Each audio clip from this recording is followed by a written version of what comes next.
6. Mayo, 1983. Era una mañana agradable, nublada, el aire estaba ligeramente fresco y los cerros cubiertos por las nubes permanecían silenciosos. Se sentía el perfume de los naranjos en flor, no muy intenso, pero ahí estaba. Es un aroma peculiar, penetrante, y se introducía en la habitación. Y todas las flores se aprestaban esta mañana para la salida del sol. Las nubes se alejarían pronto y después el sol brillaría en toda su intensidad. El automóvil atravesaba la pequeña población, pasando por muchos modestos caseríos, por torres de perforación, tanques petroleros, y por toda la actividad que se desarrolla alrededor de estos campos de petróleo. Y finalmente llegamos al mar. Luego pasamos otra vez por una gran ciudad, aunque no demasiado grande, atravesamos los numerosos huertos de limoneros y naranjos, y nos encontramos, no con algunos sembrados de fresas, no con pequeños plantíos de coles, sino con acres, millas y millas de ellos. Fresas, apio, espinaca, lechuga y otros vegetales, millas de tierra rica, llana, situada entre los cerros y el mar. Aquí todo se hace a gran escala, casi demasiado extravagante, millas de limones y naranjas, de nueces, etc. Es un país rico, bello. Y los cerros se mostraban muy amistosos esa mañana. Finalmente llegamos al azul Pacífico. Esta mañana era como un estanque, tan inmóvil, tan extraordinariamente quieta y bañada por la luz matinal, uno debería realmente meditar en esa luz. No en la luz directa del sol sino en el reflejo del sol sobre las rutilantes aguas. Pero el mar no siempre es así. Hace un mes o dos se revolvía con furia golpeando violentamente contra el muelle, destruyendo las casas que hay alrededor de la bahía y provocando desastres, incluso en la carretera que corre a lo largo del mar. Ahora estaban reparando el muelle averiado, utilizando toda la madera arrastrada a la playa por el mar en grandes cantidades. No obstante, hoy podía uno acariciarlo como a un animal domado, podía sentir la profundidad y la amplitud y la belleza de este vasto mar tan azul. Más cerca de la playa predominaba el color verde Nilo, era algo sumamente agradable ir por la carretera junto al mar y respirar el aire salado, contemplar los cerros, la ondulante hierba y la vasta extensión de las aguas. Todo esto desapareció en la enorme y fea ciudad, la cual se había extendido por millas y millas y millas. No era una ciudad muy agradable, pero la gente vivía ahí y parecía gustar de ella. Sentado en la playa, uno observa el mar, las olas que vienen y van. La séptima ola parece ser la más grande, cuando truena al precipitarse hacia tierra. Hay muy poca marea en el Pacífico, al menos no existen aquí esas mareas que salen mar afuera por muchas millas y luego vuelven a introducirse rápidamente. Aquí hay siempre un leve flujo y reflujo, un ir y venir que se repite por siglos y siglos. Si uno puede contemplar ese mar, el centelleo de luz deslumbrante y las claras aguas, contemplarlo con todos los sentidos despiertos a su máxima excelencia, en esa observación no hay un centro, no existe un uno que esté observando. Es bello observar el mar y la arena limpia lavada día tras día. Ninguna huella puede quedar ahí, ni siquiera los pequeños pájaros del mar dejan su huella, el mar las borra por completo. Las casas que se ven a lo largo de la playa son pequeñas y pulcras, probablemente viven en ellas gente muy rica. Pero todo eso no cuenta para nada, sus riquezas, su vulgaridad, sus costosos automóviles. Uno vio un Mercedes muy viejo, con gastados tubos de escape fuera de la cubierta del motor, 3 a cada lado. Los dueños parecían sentirse muy orgullosos de su automóvil, lo habían pulido, lo lavaban dedicándole muchísimo cuidado. Tal vez habían comprado esa máquina antes que muchas otras cosas, todavía podían recorrerse muchas millas en ese automóvil, lo habían fabricado para que durara. La mañana era bellísima, sentado en la playa uno observaba los pájaros, el cielo, y escuchaba el sonido distante de los automóviles que pasaban, uno iba y volvía con el flujo y reflujo del agua, se iba lejos y regresaba nuevamente. Este perpetuo movimiento que va y viene y viene y va. La vista alcanzaba hasta el horizonte donde el cielo se encuentra con el mar. Era una bahía muy grande, con aguas color azul y blanco y con las diminutas casas que la rodeaban por completo. Y detrás de uno estaban las montañas, hilera tras hilera de montañas, observando sin un solo pensamiento, sin ninguna reacción, observando sin identidad, solo ese infinito observar, en realidad no está uno despierto, está ausente, no se encuentra del todo ahí, uno no es uno, pero observa. Observando los pensamientos que surgen y luego se desvanecen, pensamiento tras pensamiento, el propio pensamiento se vuelve consciente de sí mismo. No existe un pensador que observe el pensamiento, el observador es el pensamiento. Sentado en la playa, mientras uno observa a las personas que pasan, 2 o 3 parejas y una mujer sola, parece que toda la naturaleza, todo lo que a uno lo rodea, desde el profundo mar azul a aquellas altas montañas rocosas, también está observando. Estamos observando, no aguardando, no esperando que ocurra algo, sino solamente observando sin fin.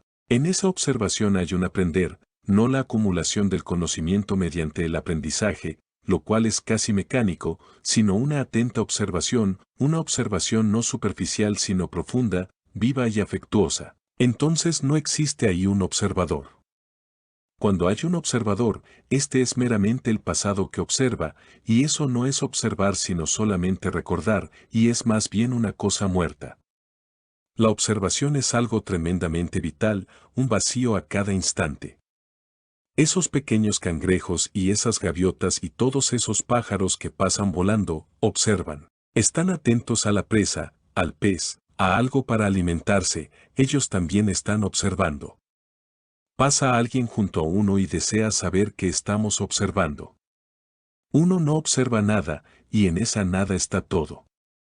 El otro día, un hombre que había viajado muchísimo, que había visto muchísimo y escrito una que otra cosa, vino a vernos, un hombre algo viejo con una barba bien cuidada. Se hallaba decentemente vestido sin el desaliño de la vulgaridad, cuidaba sus zapatos, sus ropas.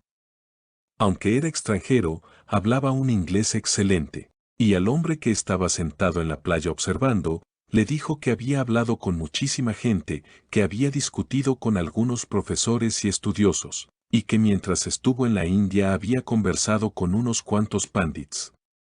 Y la mayoría de ellos, según él, al parecer no se interesaban en la sociedad, no se comprometían con la reforma social ni con la presente crisis bélica.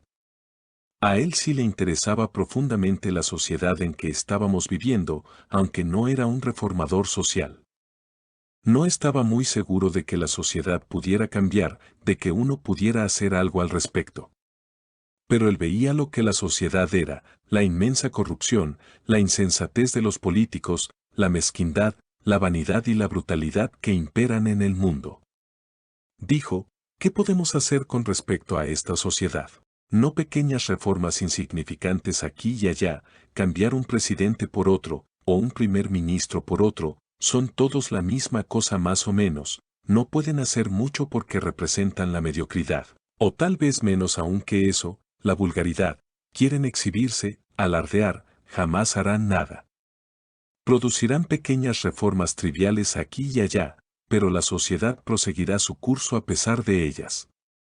Él había observado las diversas sociedades y culturas, viendo que en lo fundamental no eran tan diferentes. Parecía ser un hombre muy serio que sabía sonreír, y habló de la belleza de este país, de su vastedad, de su diversidad desde los desiertos ardientes al esplendor de las altas montañas rocosas. Uno le escuchaba como podría escuchar y contemplar el mar. No es posible cambiar la sociedad a menos que el hombre cambie. El hombre, uno mismo y los otros, ha creado estas sociedades por generaciones y generaciones. Todos hemos creado estas sociedades a causa de nuestra mezquindad, de nuestra estrechez de mirar, de nuestra limitación, de nuestra codicia, envidia, brutalidad, violencia, competencia, etc. Somos los responsables de la mediocridad, de la estupidez, de la vulgaridad, de toda la insensatez tribal y del sectarismo religioso. A menos que cada uno de nosotros cambie radicalmente, la sociedad jamás cambiará. Está ahí, nosotros la hemos hecho de este modo y después ella nos hace a nosotros, nos moldea tal como nosotros la hemos moldeado. Nos encaja en un patrón, y el patrón la introduce en una estructura que es esta sociedad que hemos construido. De modo que esta acción prosigue interminablemente, como el mar con la marea que se aleja y después regresa, a veces muy, muy lentamente, otras veces rápidamente, peligrosamente. Un ir y venir, acción, reacción, acción. Tal parece ser la naturaleza de este movimiento, a menos que dentro de uno exista un orden profundo. Ese orden mismo producirá orden en la sociedad, no mediante la legislación, los gobiernos y todo eso, aunque mientras haya desorden y confusión, proseguirán la autoridad y las leyes que son creadas por nuestro propio desorden. Las leyes son una hechura del hombre, son un producto del hombre tal como lo es la sociedad.